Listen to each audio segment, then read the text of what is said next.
Saturday's Formula 1 qualifying session saw yet more crashes as all of the cars battled to set the fastest time on the newly revamped Australian Grand Prix track. However, before we begin, I would like to welcome you to Fervent Motorsports, your pit stop for all things motorsport related.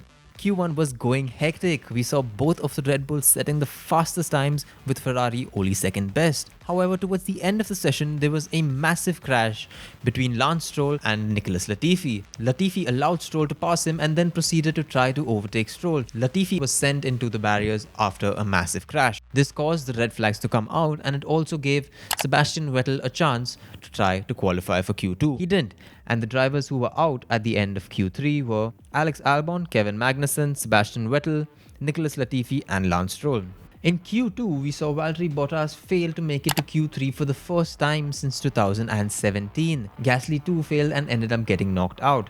Interestingly, in Q2, we saw the drivers complain about lack of visibility due to the blazing Australian sun. Drivers out at the end of Q2 were Pierre Gasly, Valtteri Bottas, Yuki Tsunoda, Guan Yu Zhou and Mick Schumacher.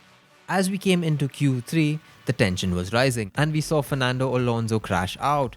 The driver was having a great weekend with constant top 5 finishes and it looked like he was really enjoying himself in the Alpine. Alonso reported a loss of hydraulics which caused his car to get stuck in 4th gear as he was unable to change gears, and because of this, he crashed into a wall. This got out the red flag once again. Once the session resumed, we saw Charles Leclerc snatch pole position in Australia. The Ferrari driver set a blistering lap as none of the other drivers could catch up with him.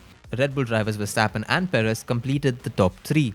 However, Ferrari driver Carlos Sainz described his Q3 session as a disaster. He starts in P9 after a disappointing session. Lando Norris continued to impress everyone as the McLarens found their pace once again. He was in P4 ahead of the Mercedes drivers Hamilton and Russell, who came in P5 and P6 respectively. Hometown hero Daniel Ricciardo managed an impressive P7 as McLaren found the pace. The Australian Grand Prix flags off tomorrow at 10:30 AM Indian Standard Time, and we hope to see you here again on Fervent Motorsports, your pit stop for all things motorsport related.